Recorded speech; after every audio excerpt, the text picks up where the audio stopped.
Hello, everybody. Thank you very, very much for coming.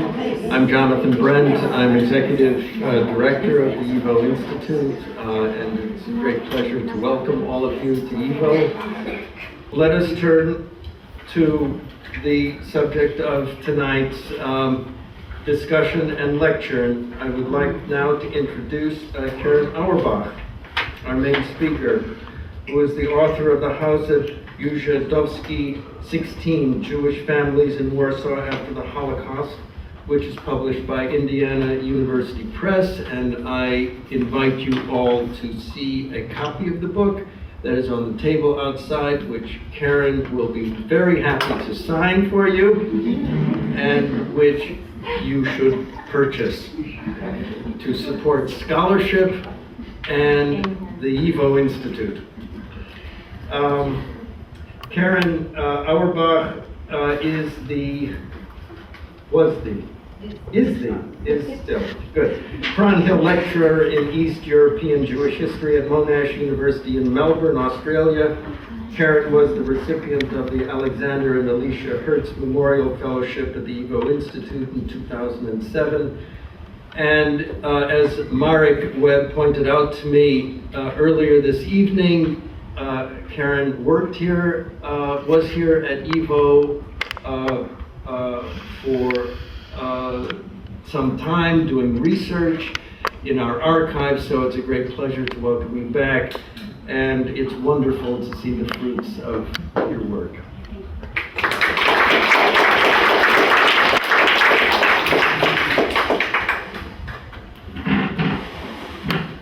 Okay, thank you, Jonathan, for making it possible for me to be here. And I want to thank Herschel Glasser, whom I saw somewhere, and Helena Indy for organizing the event, and also to Professors David Engel and Charlie Lecture for agreeing to have a discussion afterward about the book and about these issues. So my work on the history of Jewish life in Poland after the Holocaust began not with the past, but with the present. That is, the starting point was my attempt to understand the roots of the contemporary Jewish community in Poland. That is, to understand what the revival, what's usually referred to as a revival of Jewish communal life, was all about. One particular experience crystallized my question about this issue, about these issues, and really led to the past. In 1999, I attended the funeral of an 81-year-old man, a Polish-Jewish man named Natan Sybiak, whom if you visited Warsaw at any point in the 1990s, you were likely to have encountered him. He's a shorter man who kind of looks like a boxer a little bit. And he had lived in the Jewish communal building almost since the Second World War, since the very early post-war years. He was kind of the unofficial shamus of the synagogue there, really a mainstay of the post-war Jewish community. There were about 30 mourners gathered around his grave in the Warsaw Jewish Cemetery. And it was an interesting time for Jewish communal life in Poland. It was a time when the leadership of the community was changing hands from the generation of Holocaust survivors and their contemporaries. Many of these leaders were former communists. Changing hands to the generation of their children, including actually most of these leaders of that next generation were active in the anti-communist opposition in the late 1970s and 1980s. These two groups were, as you can imagine, didn't always see eye to eye, but at the cemetery, at the funeral, there were no apparent divisions. They stood together around the grave. Now, you're not supposed to talk about a funeral in sort of comical terms, but this was, and there were several one main amusing aspect of this funeral, which was that the temporary marker, the black plastic marker that was in the dirt as a temporary marker, read Naftulat Sybiak, 76. Several people, the elderly people there, were confused and said, Natan looked a lot older than 76. And one elderly woman who had known him since the early post-war years asked, why does it say Naftula? His name wasn't Naftula. His name, Hebrew or Yiddish name was Nochem. What I later learned was that this was not Natan's identity at all. It's not that he had a different name that people didn't know, or that he was lying about his age. It was that he had taken the identity of his younger brother, Naftula, who was 5 years younger than him, and who had been killed during the Holocaust together with Natan's brothers, together with his parents and younger sister. So what I was told by a family member was that Natan's own identity papers had been lost during the war. He had fled to the Soviet Union. And so after the war, when he returned to Poland, he assumed his younger brother's identity on all official documents. Now, Natan was kind of a comical, colorful character, and so I'm sure the story is more complicated than that. But what it really brought home to me is that people's lives are, even in this last marking, the last resting place, the last official marker of somebody's life, didn't reflect the facts. So there was another issue at the funeral that surprised me, and that is there were very few young people there. Very few people among the young Jews who were active who regularly attended synagogue, who were active in communal life. And so I asked somebody where various people were, and I was told that, well, it was Easter Sunday, and so they probably home with their families. So just to be clear, this is not to say that they themselves observed Catholic holidays, or not to say that they went to church as a religious observance, but that Catholic ritual was still part of their lives because it was part of their families' lives. That is, they came from assimilated families, and even though they had returned to Judaism, Catholicism was very deeply rooted in their lives, their family lives, and in Polish culture more generally. So what this really underscored for me was that there were very blurred boundaries of identifications and communities in contemporary Jewish life. And just the word identity isn't always looked kindly upon, in terms of scholarship. So I'm going to define the term identity as how an individual relates to the state, to politics, to culture, to society, religion, language. And I'll use that term identity relatively frequently tonight. Okay, so Natan's funeral underscored for me the challenges of untangling the roots of contemporary Jewish life in Poland. That is, how can one access the history of a population when the most fundamental aspects of individual histories, even details such as names and birth dates, basic details, were often suppressed as a result of the reconstruction of identities after the Holocaust, both because of the Holocaust and because of the communist period. Second issue that this really raised for me was what accounts for the relative frequency of communist affiliations among the leaders of the older generation, that is the generation of Holocaust survivors and their contemporaries, and what accounts for the identities of their children, the involvement of their children's generation, not to say the same families, but the generation of their children in the anti-communist opposition in the late 1970s and 1980s. And I just want to emphasize one thing, and I'm going to take this phrase from Anthony Polanski, which is to say that most Jews weren't communists and most communists weren't Jews, either before or after the Second World War. And I'll explain perhaps a little bit later, that'll become clear what I mean by that. The third question, and really the core of the question, the core issue that I came to, was what exactly does it mean for these young people, those who came of age after 1989, what does being Jewish mean for them? What does being Jewish mean for their parents, and what does it mean for their grandparents? So I'll address some aspects of these questions, of these issues tonight. Now, it was clear to me that post-war Jewish history was partly one of a history of generations and of families, but especially a history of shifting identities from parents to children to grandchildren. Now, the problem was not just about the suppression of identities in documents, right? The problem was also that memory of the past, memory of the Jewish past, was often, and perhaps usually I will say, not transmitted from parents to children. Okay, so if you can't get to this history through documents, and you can't get to this history through memory or kind of a combination of both of them, how do you access this history?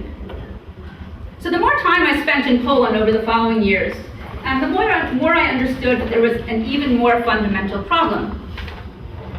That is, you can't access the entire span of post-war Polish Jewish history through individuals who have returned to Judaism, right? Through those who are part of this revival. It would be a completely skewed history to start from the past, from the present to go to the past, because then it's assuming that that's the common history, and it's not. Okay. So that is, before there was a revival, there was assimilation. And because assimilating families distanced themselves from Jewish identity, their histories could not be found in the documents of Jewish institutions, for the most part. How does an historian therefore know where to find documents that can trace their histories? How do you reconstruct their lives? And especially, how do I find even the presence of individuals of Jewish background who fell beneath the radar screen of post-war Polish Jewish life and still do, right? That if their families don't appear, in the Jewish community, don't sort of appear on the surface as Jews, and they absorbed into Polish society, how do you actually know that they're present in order to be able to document their lives? But since I was unsure about how to answer these questions, unsure of how to begin, I started my archival research at the Jewish Historical Institute, and I forgot to mention before that I'm really grateful to the American Society for Jewish Heritage in Poland. Several members are here tonight who made it possible for me to spend about a year and a half at the Institute doing my research. And so that's where I started my research, reading records of the main post-war Jewish organization after the early post-war years. A funny part of this is that after the early post-war years, or the first post-war decade, the documents were supposed to have been destroyed in a flood, but in fact they were like hidden in a closet in the Jewish theater. So I sat in like a stifling room in the theater for a while, reading these minutes of Jewish communal institution meetings.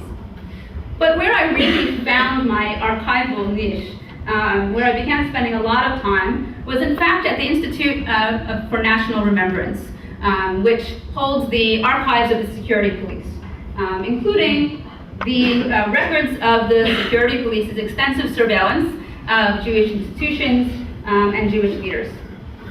What I found even more interesting than those documents was records of their surveillance of individuals who had no connection to these institutions, especially beginning in the late 1950s and 1960s, records in which the relevance of individuals of Jewish background was very unclear, except for the fact that they were of Jewish background. And even though the relevance for the individual lives were unclear, these individuals were included in reports about surveillance of Jews. And it was just folder after folder after folder of these questionnaires of where people were from, and children's names, and the only real indication of being Jewish was that either the person themselves or a security police official had filled in that they were of Jewish nationality. So I really struggled for a long time to make sense of these records, not just how to use security police records and how to use records that intrinsically are not, can't take them at face value. But I struggled with a question, that I understood what this Jewish background meant generally for the security police. That is, for them being of Jewish background meant that they couldn't be trusted, they weren't loyal, they were somehow those who had to be watched. But the question for me was, what did this mean for the individuals involved? What did Jewish background mean for these individuals?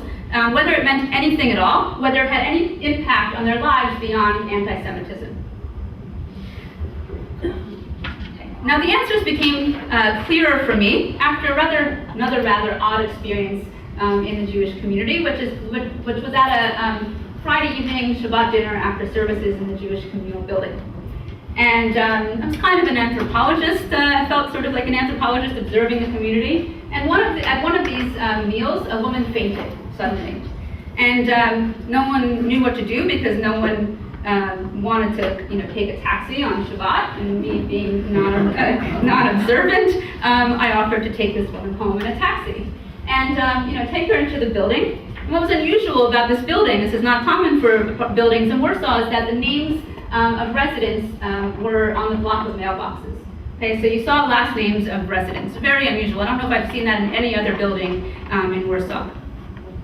And I noticed that there were a good number, I don't remember now how many, but I noticed that there were several Jewish-sounding last names, right? It's difficult to determine what sounds Jewish, what sounds, German, but it just struck me that there was something to that. Question of, if these were Jewish last names, what accounts for the fact that there is a cluster of families of Jewish background living in one building in a city where there's a negligible percentage of Jews among the population? Now, of course, a similar phenomenon in New York, many places, many cities now and historically, but not in a city where there were so few Jews, right?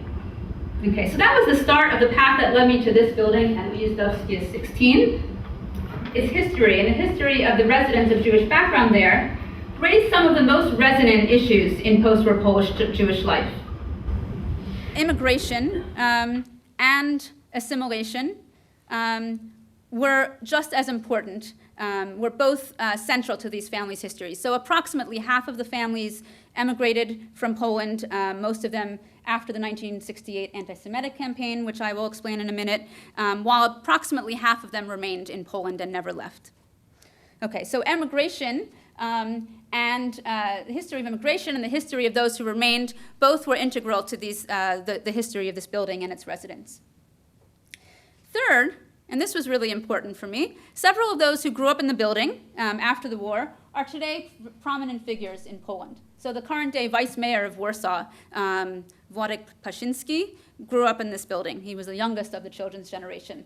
One of the most prominent film directors, Felix Falk, grew up in this building, and several other ones.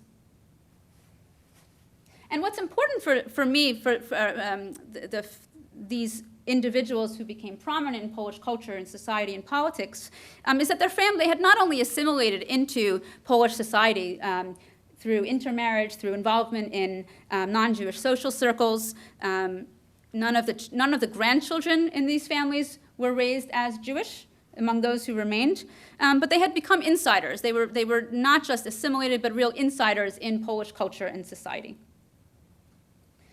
The fourth important issue that led me to focus on this building is that although return to Judaism, revival, was not central to the history of these families overall, it was central to the history of one of these families, and I'll show you some pictures of that family in a minute. And so this was the Bergman family, the Bergman-Rudnicki family.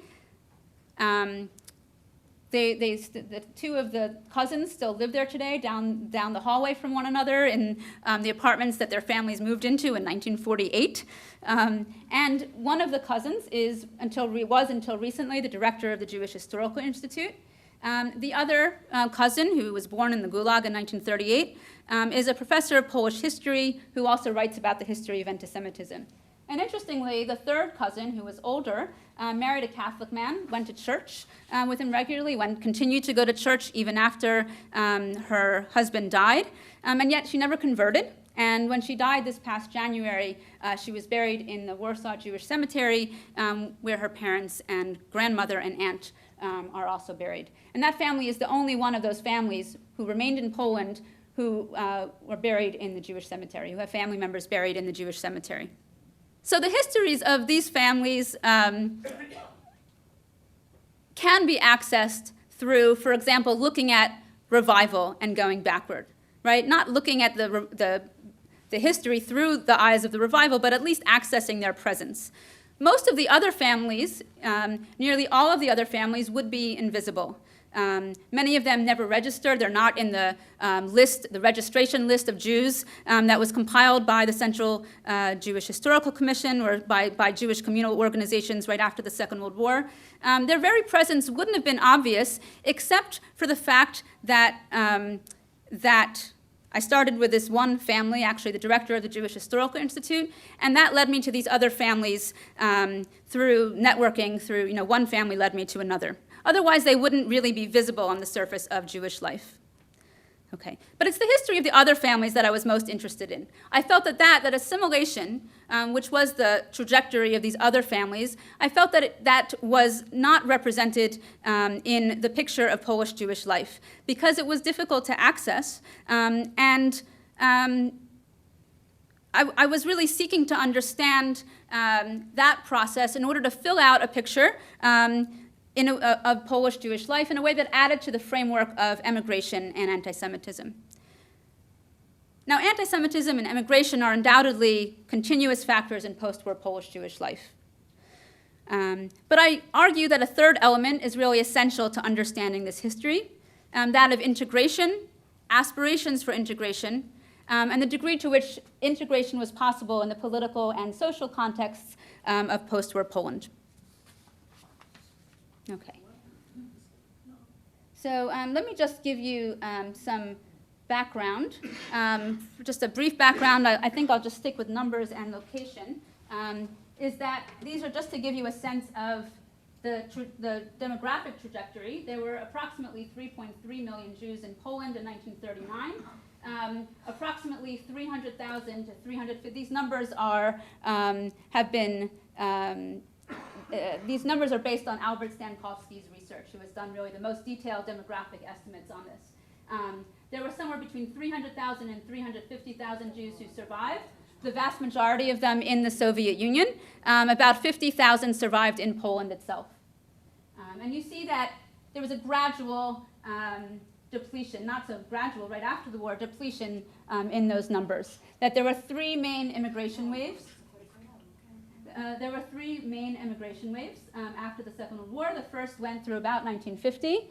And the second two immigration waves were connected with Polish political upheavals in 1956 and 1968. After both of those years, there were large emigration waves of Jews from Poland.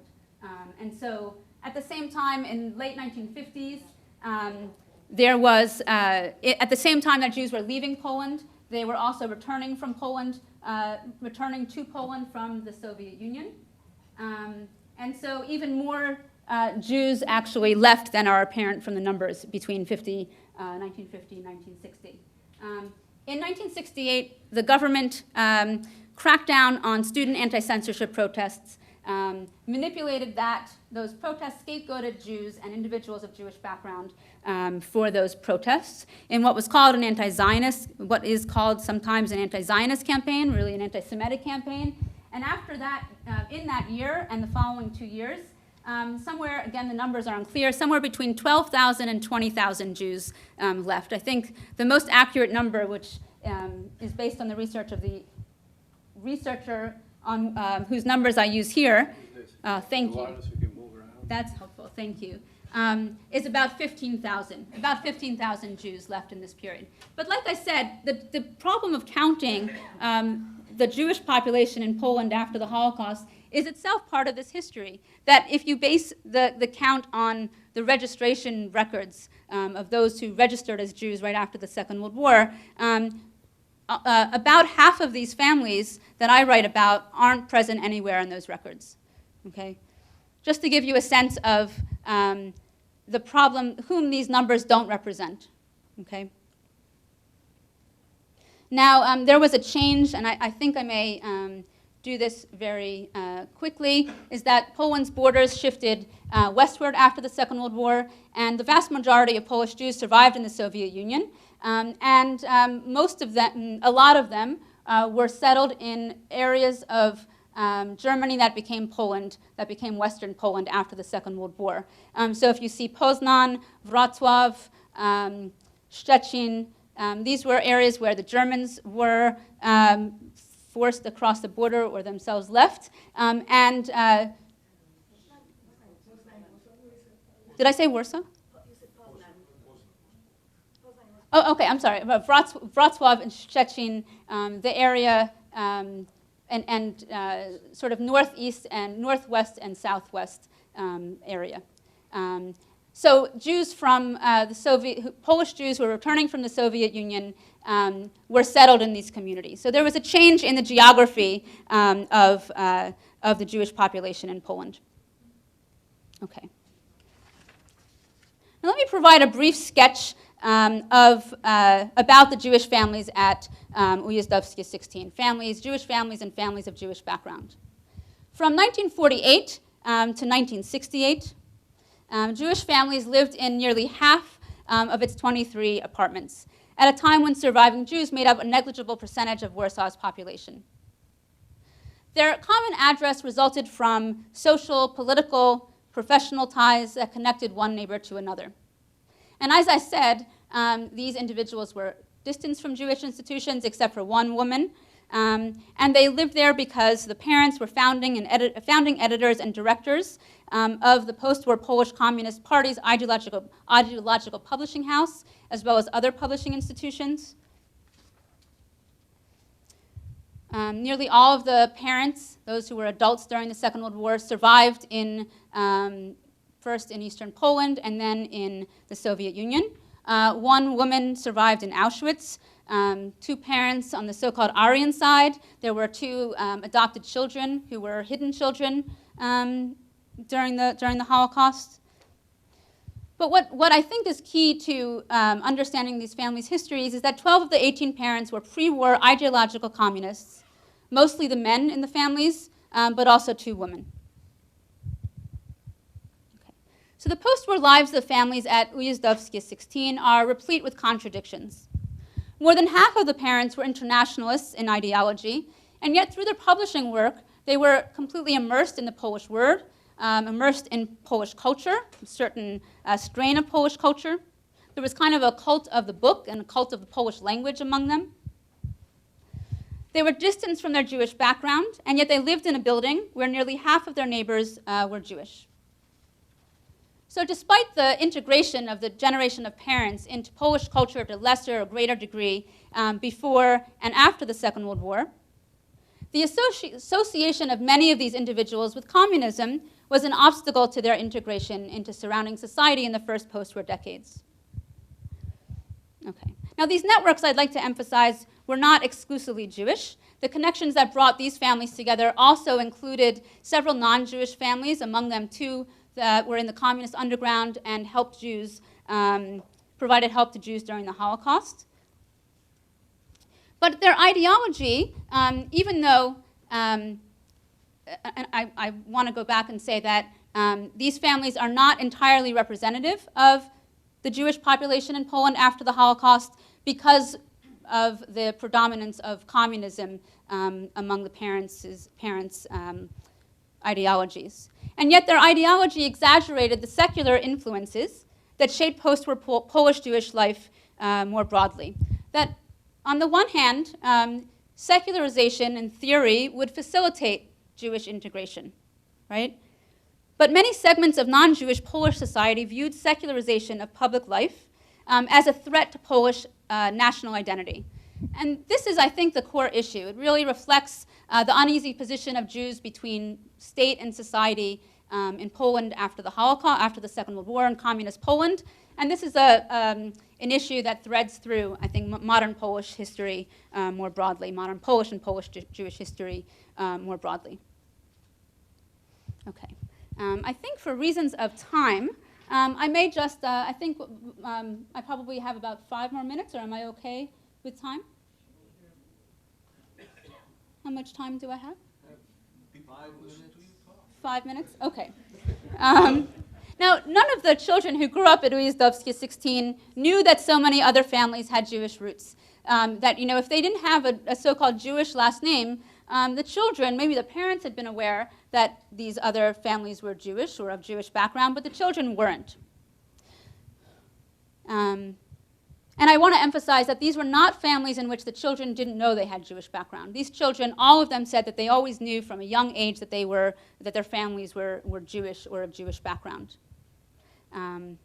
So Jewish identity was sometimes present in their spaces just outside their homes, sometimes in schools, but in their homes, in the building itself, for example, the boy who became the prominent film director Felix Falk remembered that the grandmother of one of the neighboring children in a neighboring family spoke Yiddish. And it was a language he didn't really know exactly what it was. It was his mother's native tongue. He didn't know it was his mother's native tongue until much later, and he never heard his own mother, speak Yiddish at home. Okay. Often, however, this memory of the Jewish past or the presence of Jewish identity was present through absence of family, extended family, absence of gravestones to visit when other Poles visited the cemetery, absence of rituals associated with life cycle events. So Jewish identity was preserved sometimes through remnants of the Jewish past, but even more often through absence. Okay. Now, when the Polish government's anti-Semitic campaign in 1968 scapegoated Jews for student anti-censorship protests, those markers of Jewish background, which had really been beneath the surface of, or in the shadows of the children's lives, rose to the surface as they were confronted with an identity about which they knew very little, if anything at all. Okay. Yet the departures, the emigration wave that subsequently took place in the following 2 years, and it actually even begun even earlier in the previous year and some even earlier, those departures didn't put an end to Jewish integration in Poland.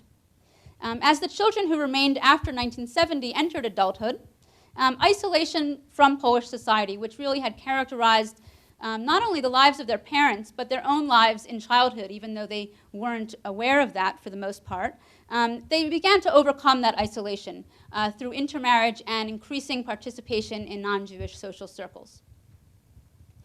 But post-war Polish Jewish history is really full of paradoxes. Even as Jewish families often assimilated into surrounding society, some among them began to explore their Jewish background, sometimes very explicitly, sometimes through wanting to study Hebrew. One of these individuals wanted to study Hebrew, sometimes going to a club that was associated with the Jewish youth group in Warsaw. But even more often among these families, and among some families I interviewed beyond this building's residents, usually this interest or exploration of Jewish identity was more marginal. So just as an example, one of the individuals who grew up in this building, his father was of aristocratic Polish background. His mother was of Russian Orthodox and Jewish background, and his stepfather was Jewish. And a number of his friends emigrated from Poland after 1968. And he's very into the art of paper cutting, of paper cuts. And he uses Hebrew letters in a lot of his paper cutting, even though he can't read the Hebrew letters. He sometimes used to go to a kind of a bar that's in the Jewish communal building. And a number of these other children, most of them did show some sort of interest in their Jewish background, actually took active interest, but in marginal ways.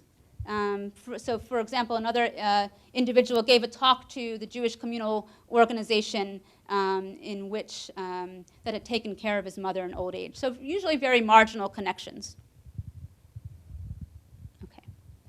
So their interest stemmed not only from their individual family histories. They were also asserting a definition of Polishness, of Polish identity, with which they had grown up at home and at school. And the school aspect is very interesting if anyone would like to ask about it. A definition that could include Jews as equal members. That is one that considered Jews and those of Jewish background who lived in Poland to be Polish, like any other resident of the Polish state. I'd like to introduce to you two families who are really at the center of my narrative. One of them is the Bergman family. This is the family I mentioned, one of whose daughters was until recently director of the Jewish Historical Institute. This is at a time when he was studying at the International Lenin School in Moscow, and he said he himself found this photo in the archives in Warsaw, in his party records. And he told his daughter that you see he's not looking at the camera, but it's clearly a posed photograph. And he told his daughter that he didn't know it was being taken. It was a photo taken without his knowledge. Okay. So the Bergman family, both Stefan and Alexandra Bergman, his wife, they were from poor Yiddish-speaking families. Stefan from Vilna, and his wife, Alexandra from Grodno. They became communists. They grew up in traditional Jewish families, traditionally observant Jewish families. And as young adults, actually as teenagers, they both fell away from tradition. The wife, Alexandra, told one of her daughters that her loss of faith came during Passover, right before Passover, when she and her one of her siblings had spent a lot of time cleaning the apartment building, finding every last breadcrumb, and her father came back and went to a corner and found like one little breadcrumb after all of their work, and that's the story she told to her daughter about when she lost her faith. But those. They both became important leaders in the Communist Party of Western Belarusia, which was formerly part of the Communist Party of Poland. They were ideological communists. Their first languages were Yiddish and Russian. They're the only family in this building in which the parents didn't speak Polish before the Second World War. Okay. They were arrested during the Stalinist purges in the 1930s. Their daughter Zosha, who passed away this January, I mentioned her, was 11 months old at the time. This is her grandmother, Paulina, who took care of her while her parents were in the Gulag. Her mother was in the Gulag for 10 years and her father for 6 years. Okay, that's Zosha with her mother. Now the family returned to Poland from the Soviet Union in 1945, where Stefan became the co-editor of Marxist-Leninist literature for the Ideological Party Publishing House, which at that time was just known as Książka, or book. And his co-editor was a man named Emil Adler, who is here on your right. He also was a pre-war ideological communist. He was from a middle-class, acculturated family from Brody. This is in Warsaw in 1938. This is his first wife on the left. And Emil married a woman named Genya on the right. This is Emil and Genya on the right-hand side. They met in the Communist Party publishing house, Książka I Wiedza. And this is in Łódź. And that is where they met the Bergman family. And that publishing house was known in Warsaw as a Judaized publishing house. It was known for its large number of Jewish employees.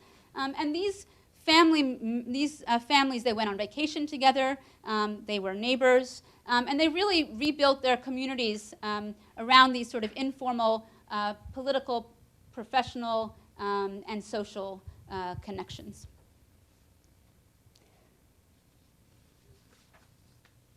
Okay. Just a little bit of history on Genya. On the right, she was also from a middle-class, acculturated but still observant Jewish family in Warsaw, and she survived Auschwitz. She was not at all political. She was not very involved politically, either before or after the Second World War. Okay. Now, these two families, the Bergmans and the Adlers, followed similar paths after the Second World War. They came from very different backgrounds before the Second World War, as I mentioned. After the Second World War, for 2 decades, they lived in the same apartment for a brief period in Łódź.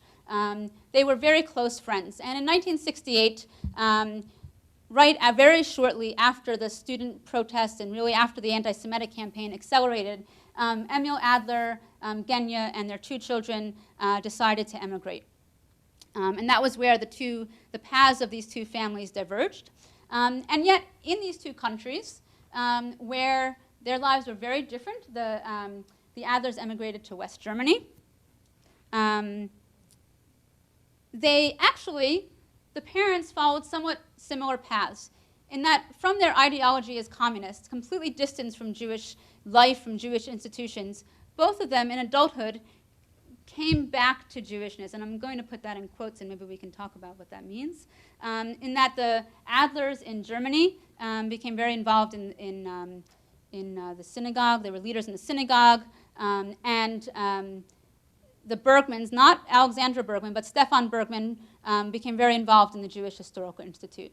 And this was a common trajectory, actually, among most of the parents who remained in Warsaw, most of the parents who were communists and remained in Warsaw, that in old age, especially after 1968, there was a great, really, I wouldn't say, not the beginning of disillusionment, but certainly the height of disillusionment with the ideology they had really put their faith into. And in the 1970s and especially 1980s, in old age, most of these parents who remained in Poland reconnected with Jewish communal life in Poland. I just want to mention one other family that took a very opposite path. And this is a family whose last name I don't use in the book because the daughter, who still lives in the building, she was a teenager during the Second World War, and she didn't agree to be interviewed. And when I spoke to her very briefly, her son is the vice mayor of Warsaw, and tried to convince her mother to speak with me, his mother to speak with me, and she said, "Jews have nothing to do with my life." That was her comment. She has a different last name than her son. So that family, the history of the family that the grandson was aware of was that Jewish identity had not really had an influence in the family for generations.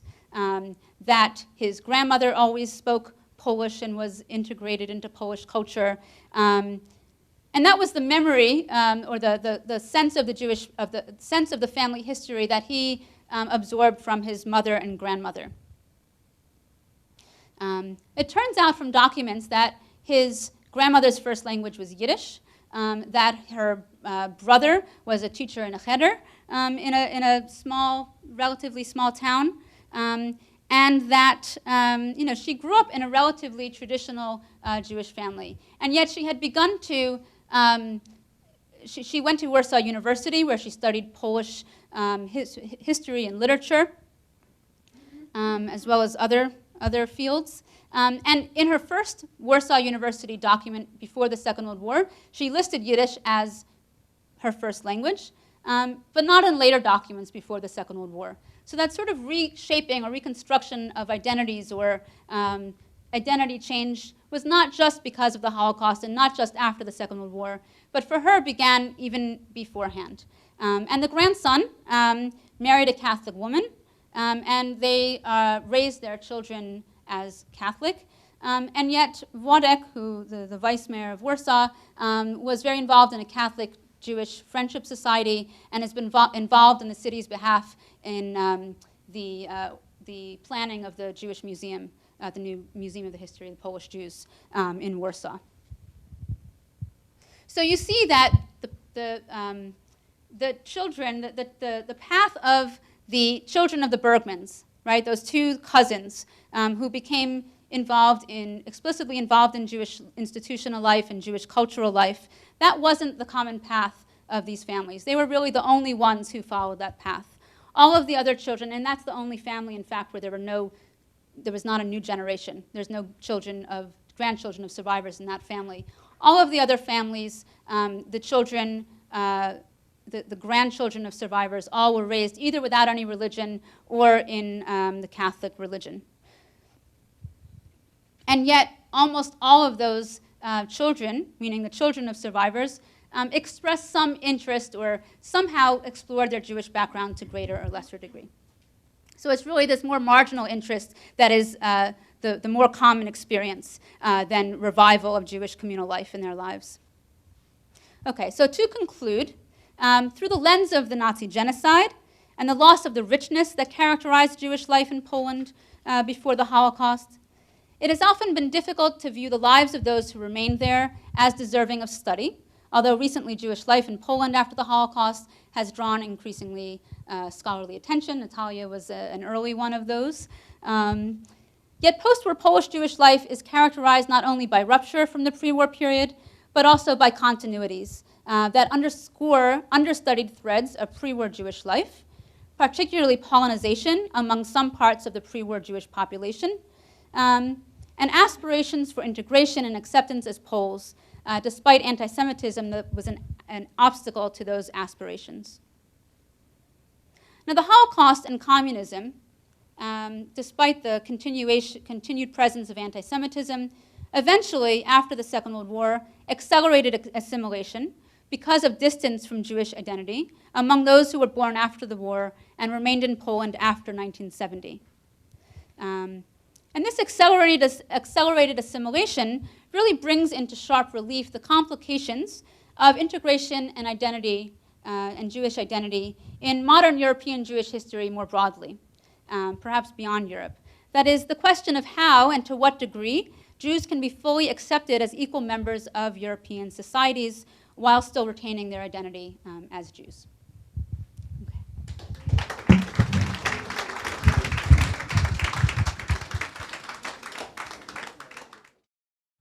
Before World War II, it's my understanding that there was a population of Jews living in the cities who were assimilated, who maintained a Jewish identity, but not Jewish culture. They didn't speak Yiddish at home, they spoke Polish, and they were mainly people of the middle and upper classes. I don't know whether the people that Karen has studied represent a continuity with that population or not. Also, I would really like to commend her combination of ethnography and history, which I think is really excellent. Maybe we should take a few questions. Yeah, okay. Yes, sir, you've had your hand up in the back. Professor, in your talk, you mentioned the Jews who returned to Poland from the Soviet Union after the Second World War, which supposes that they obviously fled to the Soviet Union. There was an almost 2-year period from the time that Hitler invaded Poland and before he then broke the non-aggression pact and went to war with the Soviet Union. So there was almost a 2-year period there. Do we know in what numbers people fled to the Soviet Union? How were they treated? When they fled? What parts of the Soviet Union? Because I found that fascinating because I had no knowledge of that. It's a huge issue. Should we maybe? Yeah, let's take one more and then maybe, ma'am. Hi, I wanted to know, besides 1968 and these the student riots, what were the different waves of anti-Semitism? Several members of the residents of the parents' generation were exactly, one in particular grew up in exactly the kind of family you're referring to. Polish-speaking, non-observant, not involved in Jewish culture, but identified before the Second World War in documents as Jewish. It's hard to access exactly what that Jewish identity was because he was not alive by the time I started writing about it, but that is, he in particular fits into what you're talking about. Another woman whose mother was Russian Orthodox and father was Jewish. The father grew up in the kind of family that you're talking about. Clearly, he married a non-Jewish woman, and that changed his identity. But he grew up, so even earlier. So a man who was, older in his 50s, I think, during the Second World War, he had grown up in the kind of family that you're talking about. So yes, they're not. Most of the communist families, most of the parents, the communist parents in the families, grew up in homes where either Yiddish, in the case of the Bergmans, without Polish, or Yiddish and Polish were spoken. And that Yiddish element wasn't apparent in the post-war documents or to their children. In this house, not in general. In this house, yes. I'm sorry. In this house. In terms of the Soviet Union, I mean, this is a huge question, and I'm trying to figure out where to start answering it. Your main question was what were their experiences like? Where did they survive? So largely. And when were they able to do this? Because in effect, the Soviet Union and Hitler were sort of allies until because of the non-aggression pact, and then he violated it and invaded the Soviet Union. Well, they fled first from Nazi-occupied Poland when Germany, in a period after Germany invaded Poland, and they fled to Soviet-occupied eastern Poland. And then at the outbreak of the Nazi-Soviet War, they fled further east, or they were, what's the word, not hitched to the... Deported. Okay, so that's the other aspect. No, what I was thinking was that they were not enrolled in the army. Evacuated, or some of them were drafted into the army. Many were among the Poles population that was deported by the Soviets during the period in Eastern Poland. There were several waves of deportations, not just Jews, also non-Jewish Poles. And they survived in the Far East after the Nazi-Soviet war broke out. Often the men left behind families, thinking they were the ones who were the ones most at threat. And so several of these families did so. But the third question was about pogroms and... Well, how did those waves, what were the major waves besides 68, and how did those waves affect what the Jews revealed themselves or were willing to? So the first wave is early post-war period, 1945, 1946. The second, and that was violent, those were pogroms. I would say the second major wave of anti-Semitism was in 1956, at a time of political upheaval in Poland and an outburst or a surge of nationalism that was, of which anti-Semitism was a part. A few violent incidents. Usually, though, vandalism, children being harassed, firings at factories, and that was in 1956. 56, 57 was really the time when the largest immigration took place after that. And 1968. And actually, the 1968 anti-Semitic campaign really began in 1967, and you could say even earlier in terms of individuals being targeted, individuals in publishing institutions and in other institutions being targeted as Jews. The story I'm about to tell, I've heard as a joke. I've heard other people tell it, but it really happened to me. I was in an interreligious conference in Poland, and a Polish woman, who, by the way, is married, was not originally Jewish, but married an observant Jewish academic and converted to Judaism. She's practicing Jew now. And she said to me, Polish Catholics have a terrible, terrible time accepting Jesus as Jewish, which is part of the post-Vatican II teaching. She said, but with the new teaching and the new textbooks, indeed, some Poles are beginning to accept the fact that Jesus was a Jew, but Mary never. And it is that, Mary is the Queen of Poland. The Virgin Mary is the Queen of Poland.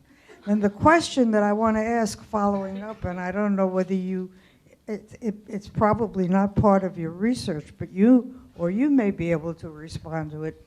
There was a great enthusiasm in Poland for John Paul II, the first Polish Pope. Did his outreach to Jews and his friendship with the Jewish community and his going into a synagogue, did that affect any of the Polish attitudes about Jews or the attitudes of these people about being Jewish? I would say the attitude of them about being Jewish, I wouldn't say. I would say attitude of non-Jewish Poles about Jews. I would certainly think so. I don't have evidence of that. But there, he's revered, not revered, but he, he's a moral, ethical, religious, leader, and I would think that did to some degree. Is there as much anti-Semitism today as there has been in times past in Poland? And what is the future outlook for Jews there today? There is still anti-Semitism in Poland. Is it as much as in the past? In some parts of Polish society, perhaps more. In some parts, less. I can't answer that question. How do you measure that? what's the outlook for Jews in Poland? I mean, there's a controversy going on right now about ritual slaughter. If you ask the question of, is it, observance? It's a question of what do you mean by, Jewish life, Jewish. People being able to live openly as Jews, practicing Jews, being proud of being Jewish. I don't think you could predict the future. Being Jewish in terms of speaking about being Jewish openly is certainly much easier today than it was 25 years ago. Thank you all very much. Thanks to Karen Auerbach. Please buy the book.